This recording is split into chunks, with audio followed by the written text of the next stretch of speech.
The woman held up the newborn prince with one hand and stood in the middle of the rushing Ganges river and swore to the mountain, "O mountain god, who hides mysterious powers, show me your true power. I will give my life in exchange for the little prince's chance to live." With that, she lifted the little prince high in the air and was instantly drowned by the river's waves. But even though the woman had drowned, her hands holding the baby remained above the river's surface without letting the little prince get a drop of water on him. At that moment, the villagers came to the river to fish, and when they saw a crying baby on the surface of the river, they were stunned. Why is there a baby in the river? So the best swimmer swam over to the baby. However, the moment he held the baby, the stiff hand miraculously pointed to the top of the mountain as if to hint at the baby's identity and mission. Then the woman's body disappeared with the current, and so the little prince was adopted by a woman villager, who gave him a very local name, Modi. But as Modi grew up, the villagers realized that he was always staring at the mountain. In order to stop the villagers from gossiping, the foster mom called Modi home for dinner. But Modi asked with great anticipation, "Mommy, what's on top of the mountain?"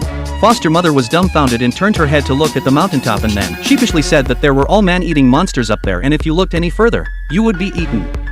Then she hugged Modi tightly and prepared to go home. Unbeknownst to him, this not only failed to scare Modi, but made him even more eager for the world at the top of the mountain. Since then, Modi has been climbing the mountain day after day. Although he fell off halfway up the mountain for various reasons, after 2.5 years of practice he had grown into a strong man who loved to sing and dance. One day when he was about to climb the mountain, Modi accidentally found a mysterious mask that fell from the top of the mountain. Miraculously, he realized that if he put the mask in the dirt, a beautiful face would automatically appear underneath. And this made Modi even more sure that there was a superb fairy living in the mountaintop diameter. So he didn't have time to think and immediately ran towards the mountain. But just halfway up the mountain, he actually saw a graceful fairy dancing across the waterfall. The innocent Modi, who had never seen such a scene before, couldn't hold back his restless heart. So he ran to the edge of the cliff and jumped in the air to catch the trunk of the tree at the last second before he fell. But as soon as he looked up, he realized that the fairy had disappeared.